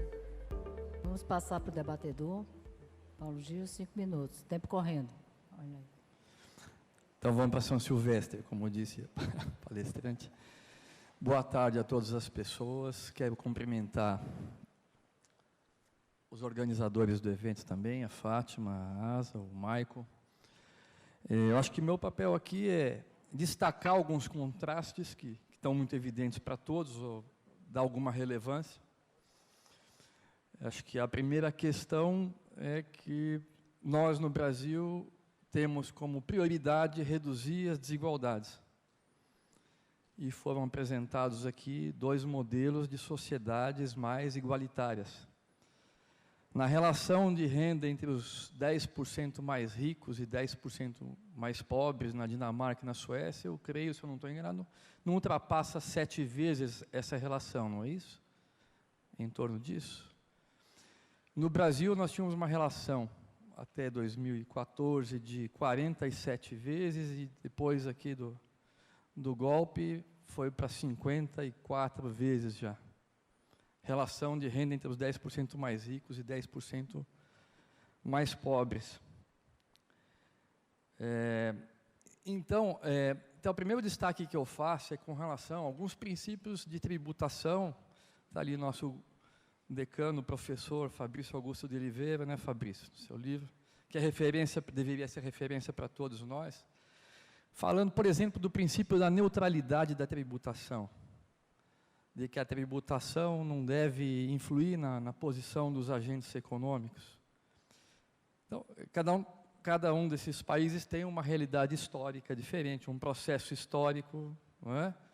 Nós temos a herança da escravidão, que nos pesa muito a isso. A forma como o Estado brasileiro encaminhou as questões sociais, sempre relegando os interesses subalternos, né, para segundo plano. E na Suécia e Dinamarca, com certeza vocês poderiam falar um pouco disso, foi um processo histórico diferente. Essas questões não se colocaram com essa gravidade, como na América Latina em geral, não só aqui no Brasil. Então, partindo dessa premissa da redução da desigualdade, será que o papel do Estado pela tributação é não orientar os investimentos, é não influir no comportamento dos agentes econômicos, ou ao contrário? Para nós, da periferia, esse é um papel central, nós deveríamos sim ter uma tributação ativa, e aí entra a progressividade mais forte. As alíquotas marginais da Dinamarca não são tão elevadas, mas é uma sociedade mais igualitária. Um modelo de bem-estar social admirável, que nisso tanto Suécia como Dinamarca, acho que seria uma referência para nós. Para entabular as perguntas, eu queria falar brevemente aqui do nosso processo de reformas neoliberais. As reformas neoliberais não atingiram todos os países na mesma medida. E uma pergunta é essa: como é que atingiram, se atingiram, como é que atingiram na década de 80 e 90, quais foram exatamente no plano tributário e também do gasto social, se essas reformas afetaram a Suécia e a Dinamarca. Porque aqui no Brasil, ela fundamentalmente atacou os princípios constitucionais, os nossos princípios tributários são bons. Nós temos previsto na Constituição a progressividade para os tributos diretos, nós temos previsto a seletividade para os tributos indiretos e seletividade que atua de acordo com a essencialidade dos tributos, dos produtos e mercadorias. Produtos mais essenciais devem ser menos tributados, né? Então, nós temos o princípio da capacidade contributiva, nós temos um imposto de renda que é informado pelos princípios da progressividade, da generalidade, quer dizer que ele tem que ser geral para todas as rendas, e da universalidade para todas as pessoas. A reforma neoliberal aqui no Brasil começa um pouco antes, em 88, mas não se completa. Nós estávamos promulgando uma nova Constituição, essa Constituição chamada de cidadã, e ela é retomada em 1995. E começa com uma reforma do imposto de renda que ataca a progressividade, a universalidade e a generalidade. Porque nessa reforma se desoneram, se zeram, né, vamos dizer, a alíquota efetiva das rendas oriundas do capital. É disso que estava falando até aqui, que é a nossa fratura exposta. Não é? De outro lado, se reduz a progressividade também da pessoa física. Então, nós temos uma progressividade que é uma curva de Gauss, que sobe até 40 salários mínimos e depois ela vai parar nos maiores empresários do país com uma alíquota efetiva de 1%, 2%. 5% pelos nossos cálculos na média. Então, como isso impactou lá? Então, essa é uma pergunta. Uma pergunta específica também para o Maico e para a Asa. Como o Estado sueco e dinamarquês estão pensando em lidar com a revolução que acontece no mundo do trabalho, num sentido de não ter mais emprego para todos? Que no Brasil não se coloca essa questão de você ter ânimo ou não ir para trabalhar de acordo com a renda ou com a tributação. Você tem uma carência de empregos formais. E após 2 anos para cá, nós tínhamos uma situação de razoável pleno emprego em 2014, mas com nem todos os empregos de qualidade. A nossa estrutura produtiva não gera empregos de qualidade. Esse processo nos países centrais se dá de uma forma, na periferia de outra. Mas tem uma reestruturação produtiva, uma deslocalização das empresas, uma dispersão, né? Mais trabalho part-time, mais trabalho precarizado. Como é que vocês estão pensando em lidar com isso, se tem uma tributação muito baseada na folha de salários? Então, essas são as questões que eu queria deixar para reflexão. Muito obrigado pelas perguntas. São perguntas, inclusive, excelentes. Pensando no impacto que nós vemos das reformas neoliberais, olhem, é difícil analisar isso. O impacto do neoliberalismo na Escandinávia é difícil de avaliar. Fica complicado responder a pergunta, porque, por um lado, as reformas que eu mencionei no mercado de trabalho e na área de políticas sociais mudam essa área em uma direção ativa, ou seja, há mais exigências para que as pessoas desempregadas participem de programas, já que elas recebem os benefícios. E há uma similaridade bastante interessante entre a direção dessas reformas e o que estava acontecendo nos Estados Unidos, e também o que estava acontecendo no Reino Unido na época. Muita da inspiração, na verdade, para as reformas que nós criamos nesse sentido no Reino Unido e nos Estados Unidos, na verdade, vieram da Suécia. Muitas das reformas dos Estados Unidos e do Reino Unido foram inspiradas na Suécia. Então, por um lado, é possível interpretar essas reformas como uma movimentação num sentido neoliberal. Porque, sem dúvida, a gente tem essa abordagem do trabalho primeiro, da exigência dos desempregados e por aí vai. Porém, por outro lado, há uma literatura que conceitualiza essas reformas como um investimento social. porque elas são também um esforço para requalificar os desempregados e para tentar trazer as pessoas desempregadas de volta ao mercado de trabalho. E claro, isso tem uma conexão com a sua pergunta segunda, que é: o que nós vamos fazer no mercado de trabalho que muda tanto? Bom, na Escandinávia, nós teremos que fazer alguma coisa.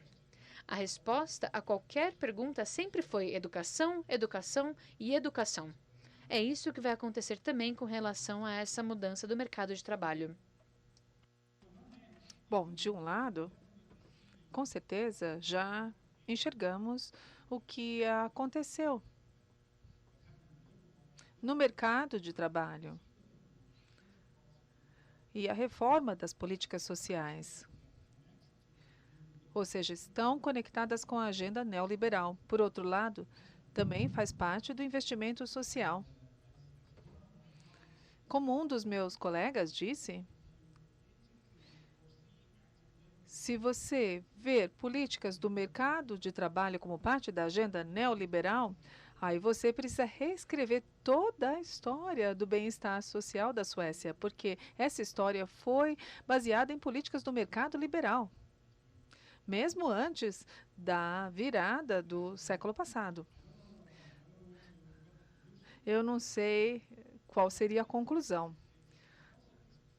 mas fica claro que o centro de gravidade político mudou na Escandinávia e mudou para a direita. A direita está muito mais forte politicamente agora na Escandinávia do que há 30 ou 40 anos.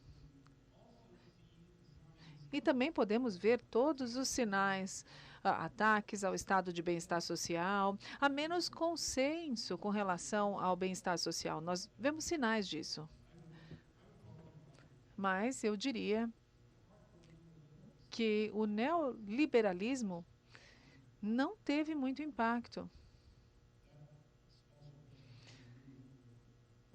Porque o conceito neoliberal, ele é muito complexo e é muito difícil medir o impacto desse sistema neoliberal. Você gostaria de contribuir a essa resposta, colega?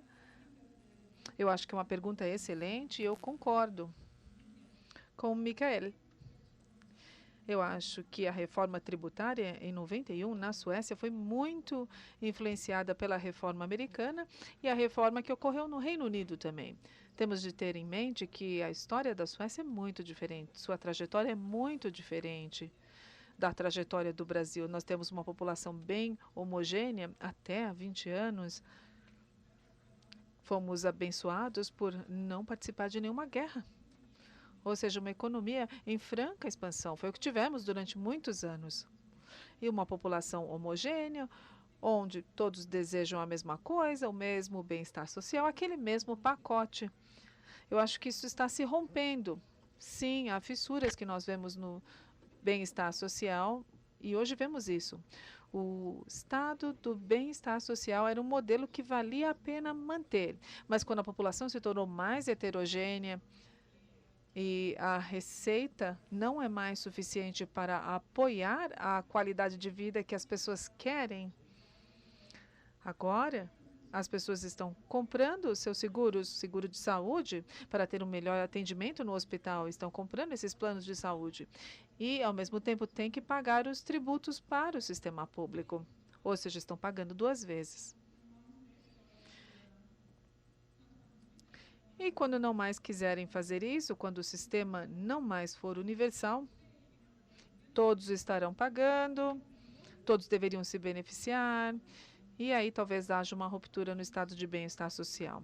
E talvez pensemos em aumentar a qualidade dos serviços entregues pelo estado de bem-estar social para impedir a sua ruptura. Ou seja, uma grande preocupação que nós temos. Talvez haja empregos que sejam perdidos. E nesse momento é o oposto. Nós temos falta de mão de obra qualificada na Suécia. É o oposto. Há uma grande divisão entre mão de obra qualificada e mão de obra não qualificada. E é uma preocupação para aqueles que não acessarem o mercado de trabalho, não acharem um emprego. Pode ser que eles tenham uma grande influência, não tão grande quanto a da Alemanha. Nós temos um bom número de imigrantes que veio até o nosso país há alguns anos. E é difícil conquistar empregos para essas pessoas. E a solução é educação, educação, educação. Agora estão começando a perceber que talvez isso não vá funcionar. Então estão discutindo algo que antes era tabu. Eles não querem trabalhar em empregos mal remunerados, mal pagos. Não é o perfil sueco, mas agora estão percebendo que não há solução para, na verdade, fazer com que essas pessoas acessem o mercado de trabalho se não baixarem os níveis salariais. E isso irá afetar o modelo do estado de bem-estar social. Também tem uma receita básica que está sendo discutida, há um experimento na Finlândia, onde estão oferecendo 500 euros todos os meses. As pessoas não fazem nada, as pessoas podem fazer o que quiser, você não pede os 500 euros, mesmo que tenha um emprego, para ver se isso cria incentivos para as pessoas irem ao mercado de trabalho. Mas, na verdade, é bastante custoso, é uma renda que é fornecida a todos. Eu espero que a gente não tenha que tomar esse caminho. Mas eu acho que não é justo comparar o Brasil e a Suécia e a Dinamarca. Nós temos uma história totalmente diferente. O neoliberalismo, na verdade, até certo ponto foi bom para a Suécia, porque nós estamos num nível bem alto. Nós temos receitas tributárias que podem ser até custosas para os incentivos. E eu concordo com você, devemos ter uma programação tributária progressiva. Mas não deve haver tantas brechas, devemos mirar na neutralidade, na progressividade. O pessoal diz que é bom ter um imposto de renda progressivo e também tributo sobre a herança. Talvez seja uma boa maneira de eliminar as grandes diferenças que nós temos aí nos diferentes níveis de tributação. Muito obrigada.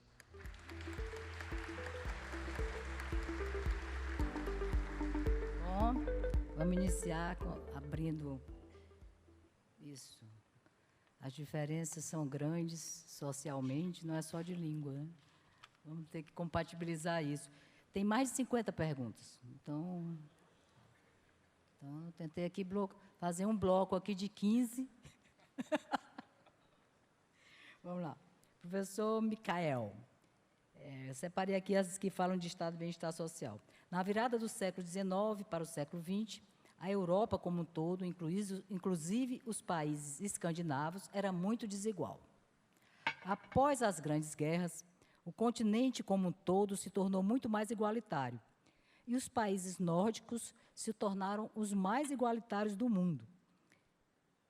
Que mentalidade, politicamente falando, tornou isso possível? Como foi o embate político para este modelo ser criado? Sobre classe média agora. Qual o percentual de classe média na Dinamarca, professor? Num país em que a classe média é de, no máximo, 20% da população, essa estratégia dinamarquesa faria sentido? A de tributar a classe média, especialmente. Eu acredito que a pergunta é com relação àquela... também para o professor Micael sobre legitimação social.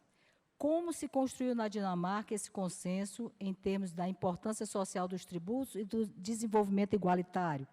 Em que medida esse Estado teve participação nisso?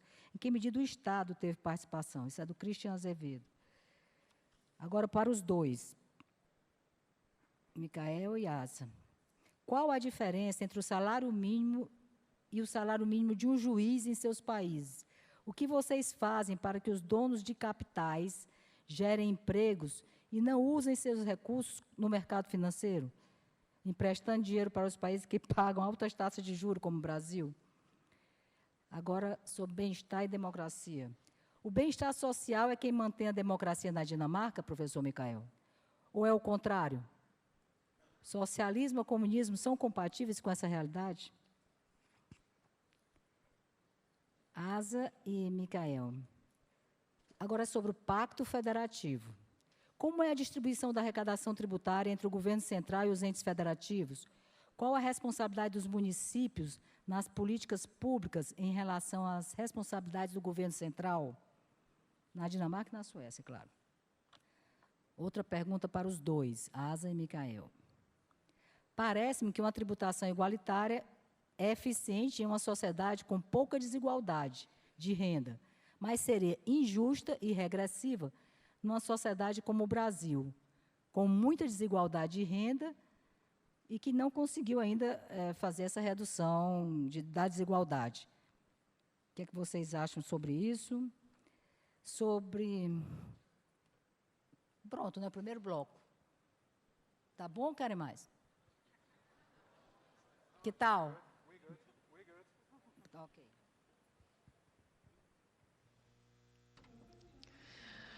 Várias perguntas, não é? Excelentes perguntas. Vou começar com a que fala sobre a divisão sobre o que é local, o que corresponde às municipalidades, ao governo estadual, federal. Bom, na Suécia, nós temos um governo bem descentralizado.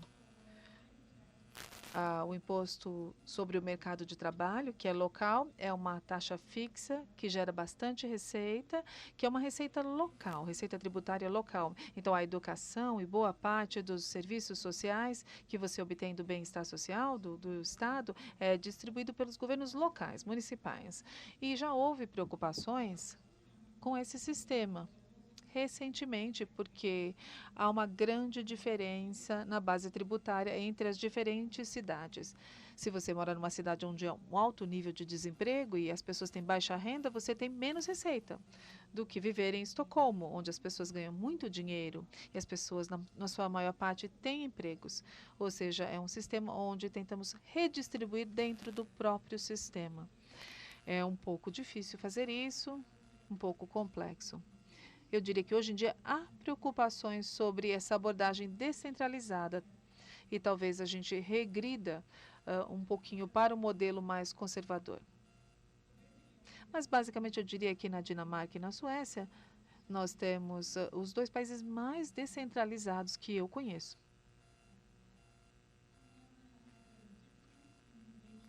E a diferença salarial entre o salário mínimo e o salário mínimo de um juiz. A gente não tem um salário mínimo, na verdade. Eu não sei o número exato, mas nós temos uma das estruturas mais comprimidas em termos de salário. Na Suécia, a diferença antes dos impostos não é tão alta. E depois dos impostos, a diferença é ainda menor. Existe uma preocupação por parte dos institutos educacionais, porque não vale a pena frequentar a universidade e passar 5 anos estudando, porque depois de ter conquistado isso e depois de pagar os seus tributos, que são um pouco mais altos, se você tivesse ido diretamente do ensino médio para o mercado de trabalho, a diferença é eliminada, a menos que você se torne um doutor. Se você trabalha com ciências sociais, por exemplo, há pesquisas demonstrando que não vale a pena frequentar a universidade, é melhor já e trabalhar diretamente após o ensino médio. Mas, às vezes, você conquista um trabalho mais interessante e há outros benefícios da educação, além dos benefícios financeiros. Mas a distribuição salarial é bem comprimida, as faixas são bem próximas na Suécia. Precisamos enfatizar mais uma vez que não podemos comparar o Brasil com a Escandinávia. Vocês têm mais problemas aqui com relação à desigualdade. Aqui, acho que se preocupam muito com relação ao sistema tributário regressivo. Na Suécia, nós temos um sistema bastante progressivo. Tomar essa direção aqui talvez pudesse gerar grandes melhorias. Vocês têm de se lembrar também que, infelizmente, é muito difícil tributar os mais ricos. Nós falamos sobre a incidência de tributos, podemos tributar as corporações, o capital financeiro. Você aplica o imposto sobre eles, mas não significa que eles é que são afetados por esse imposto, por essa carga tributária. Falamos sobre o imposto de renda corporativo, que talvez não seja percebido como um tributo, né, pelas multinacionais que pagam esse imposto. Na verdade, são os trabalhadores, os funcionários que trabalham nessa empresa que pagam boa parte desse imposto de renda corporativo. Infelizmente, quando vivemos numa sociedade globalizada, onde as empresas se movimentam, o capital financeiro se movimenta, as pessoas altamente educadas também se transferem, se mudam, aí fica mais difícil tributar os ricos, infelizmente. É difícil dizer que é algo que devem buscar fazer, mas pode ser difícil, na realidade, implementar esse tipo de estratégia de maneira que não seja nociva, de maneira que você não perca recursos. Vou passar aqui para o Mikhail. Obrigado. Perguntas bem interessantes que eu ouvi aqui. Houve essa pergunta sobre o estado do bem-estar social e se o que vemos na Escandinávia é comparável ao socialismo e ao comunismo. A resposta curta para isso é não, não mesmo. Não há associação entre esses dois modelos, e socialismo e comunismo. O modelo escandinavo é baseado na filosofia política de democracia social e não há movimento que tenha lutado mais contra o comunismo do que a democracia social. A principal batalha política para grande parte da era pós-guerra na Escandinávia não foi entre os partidos democratas sociais e a direita, foi entre os partidos democratas sociais e os comunistas.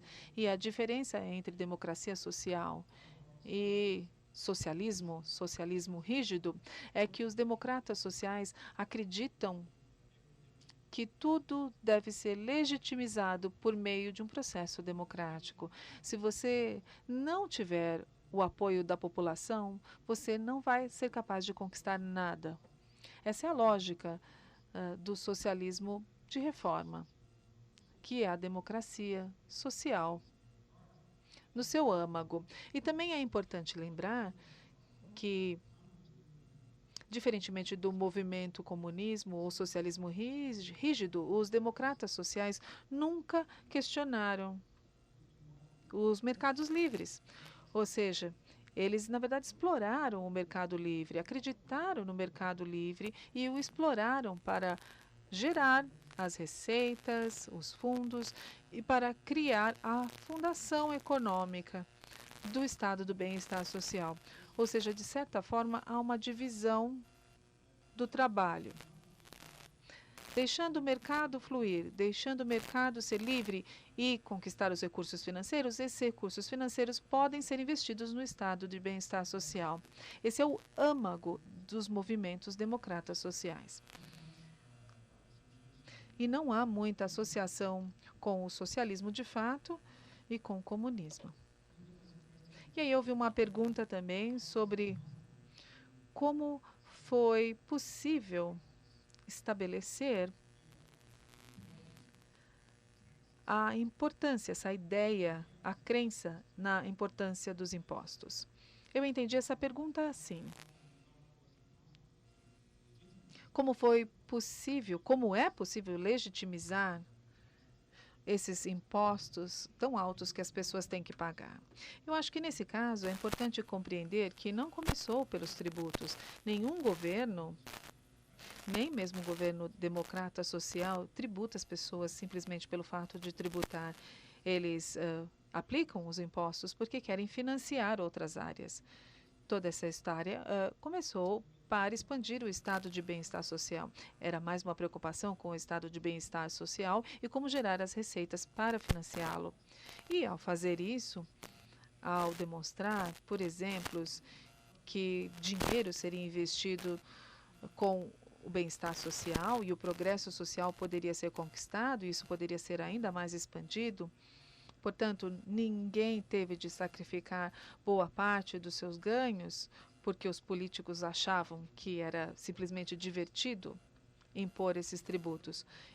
Há uma relação muito próxima entre os impostos e o estado de bem-estar social. Foi isso que eu quis demonstrar com os meus dados, falando aí da política pública. E isso começa pelo estado de bem-estar social. É o fator mais importante.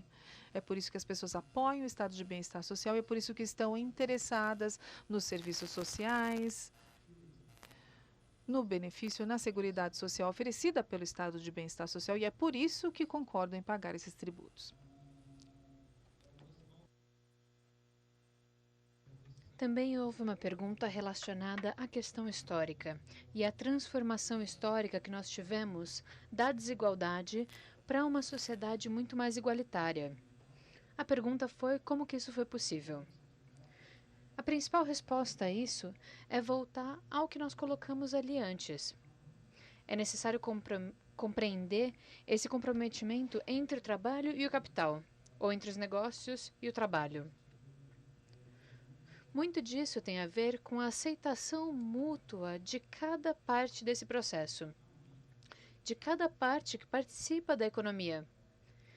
Há de haver uma aceitação de que, trabalhando em conjunto, isso beneficiará as duas partes. Isso é fundamentado em um comprometimento de classe mesmo. Contanto que não prejudiquemos as empresas e o direito que elas têm de lucrar e de trabalhar bem, sem problema. Por outro lado, contanto que nós não prejudiquemos a possibilidade de continuar investindo na economia e de garantir bons empregos e crescimento econômico com progresso econômico, tudo bem também. De certa forma, é uma solução negociada com os dois lados. Todo mundo tem que sentir que vai se beneficiar do sistema. Acho que é isso que é muito importante compreender. Temos que compreender que não é um sistema altruísta. Existe uma solidariedade mútua. E essa solidariedade é fundamentada no fato de que esses participantes econômicos estão agindo em seu próprio interesse. O que nós precisamos fazer é construir um modelo em que cada um desses lados vê um benefício. No fim das contas, isso acaba mostrando que não fazer isso seria um prejuízo para todos.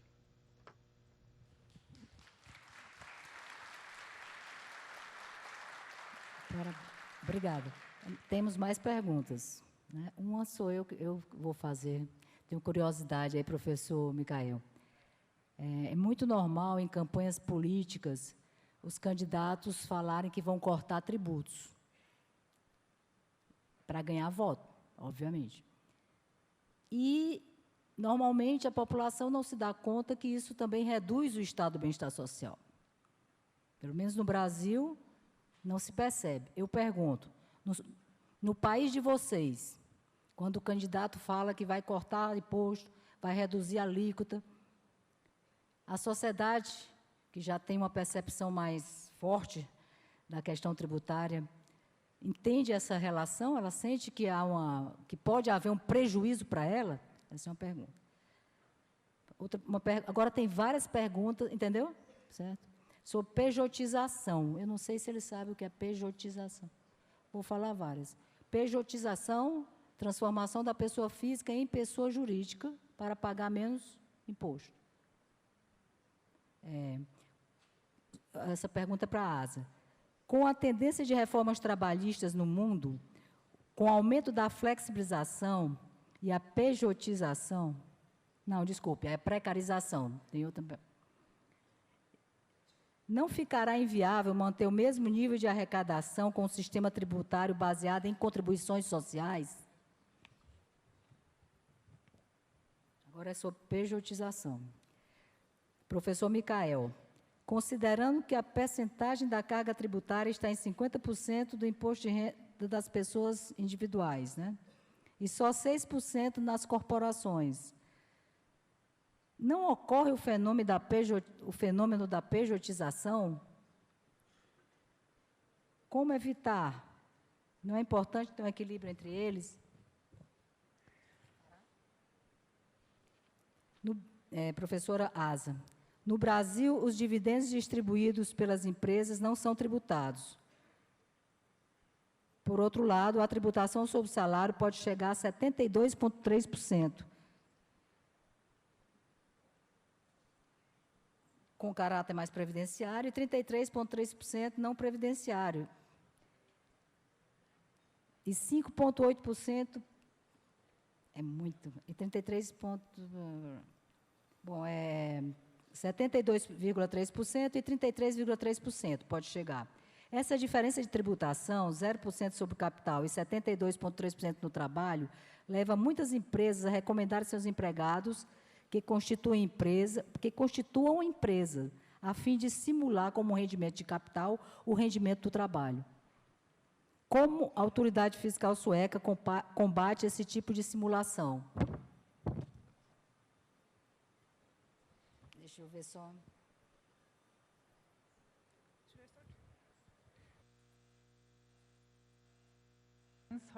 Deixe-me responder essa última pergunta sobre tributação de capital e trabalho, porque eu mostrei um trabalho sobre isso, né? Mostrando uma grande lacuna na Suécia. E sim, esse é um problema na Suécia. A autoridade fiscal no país está lutando contra isso. Com o sistema de imposto de renda que propôs essa mudança,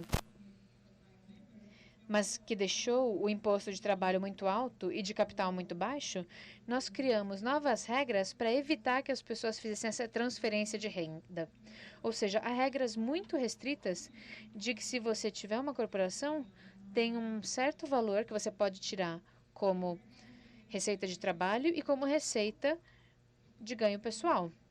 São muitas regras que são muito complexas e realmente é necessário ter essa legislação. Do contrário, todo mundo da Suécia faria uma pejotização e não pagaria aqueles 70% de impostos. Nós já pensamos nisso e as autoridades fiscais da Suécia estão bem preparadas para lidar com isso e elas se esforçam muito contra a elisão e contra a evasão fiscal. Eles perceberam isso mesmo antes da implementação da reforma e dessas novas regras. Então, sim, temos regras que evitam a pejotização. Uma das perguntas era sobre o seguinte: se os suecos e dinamarqueses achariam que baixar os impostos afetaria o bem-estar social. E olha, surpreendentemente, na Suécia, os políticos não prometem isso. Eles não prometem que vão diminuir os impostos. Ninguém vota por isso, porque todo mundo sabe que as coisas estão conectadas. E os suecos não querem ver uma redução da qualidade do bem-estar social, pelo menos em sua maioria. Dizem que a Suécia é o único país em que você consegue ganhar uma eleição falando que você vai aumentar os impostos e que é legal pagar impostos. E o partido de direita trabalhou com isso. Eles não vão tentar diminuir os impostos. E eles sabem que não vai ser popular promover essa ideia, porque as pessoas realmente compreendem que vai haver uma redução da qualidade das escolas, por exemplo. E que o estado de bem-estar social talvez passe por uma deterioração. Isso é algo que os suecos não querem deixar acontecer.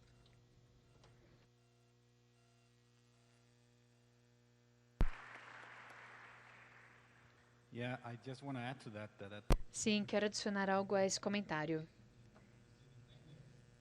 O governo local da cidade em que eu moro ganhou a eleição porque o prefeito prometeu aumentar os impostos. E ele foi esperto. Ele não falou de aumento dos impostos, ele falou da porcentagem do bem-estar social. Então, ele aumentou em 1%. Porque sim, ele falou, olha, o bem-estar social está sofrendo há muitos anos, a gente passou por várias reformas muito duras e chegou a hora de começar a investir mais uma vez no bem-estar social. Concordo plenamente com o que a Åsa falou. Eu moro nos Estados Unidos já há um bom tempo. E é impossível ganhar uma eleição nos Estados Unidos sem prometer que vai haver uma redução dos impostos. Na Dinamarca e na Suécia é impossível ganhar uma eleição se você prometer reduzir os impostos. Porque imediatamente a gente vai perguntar, tá, mas quem que vai pagar por aqueles serviços? Que parte dos serviços você vai cortar? Porque eles precisam ser financiados. Além disso, se pensarem na minha apresentação, mostrando aquele princípio introduzido em 2001 e por que ele mudou completamente a nossa situação, isso faz mais sentido. Porque o partido que perdeu uma eleição prometendo reduzir os impostos não foi eleito. Nós vimos realmente que a estratégia tinha que mudar. Agora, eles só prometem parar o aumento da tributação. Dessa forma, o fardo fica sobre os social-democratas. Porque sem aceitando esse princípio da interrupção da tributação, eles não podem mais aumentar os impostos. E não é que as pessoas gostem de aumentar os impostos, mas respondendo à pergunta que a senhora fez, não dá para ganhar uma eleição dizendo que a gente vai reduzir os impostos. Porque, claro, que eles estão completamente relacionados à redução da qualidade do bem-estar social. Houve também uma pergunta sobre aquela tributação de mais ou menos 50%, então por que não há a pejotização para que as pessoas paguem mais ou menos 6% de impostos? A OSA falou bastante sobre isso. A nossa autoridade fiscal cuida disso muito bem, ela está muito esperta. E não é que as coisas não aconteçam. Algumas empresas mais sacanas são abertas o tempo todo, acontece. As pessoas tentam, às vezes, dar um jeitinho. Não o trabalhador normal, mas a especulação no nosso sistema também acontece. Às vezes, há evasão de impostos. Nos países escandinavos, nós também enfrentamos esses problemas, mas em termos financeiros, isso não é gigantesco, isso não é um grande problema. São coisas que questionam a legitimidade do modelo. Mas, como nós já falamos, as autoridades fiscais estão muito preparadas para lidar com isso.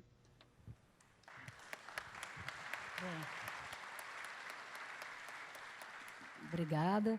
Nós vamos encerrar o nosso painel. Tem mais uns 10 perguntas aqui, mas, infelizmente, é necessário encerrar. Agradecer a todos os palestrantes e dizer que, apesar das diferenças, né, do contexto social tão diverso, nós aprendemos muito, né, muito interessante. Obrigada a todos. Vamos lá. Muito bem, nossos agradecimentos aos participantes deste painel. Pedimos, então, que eles tomem seus lugares na plateia, por gentileza.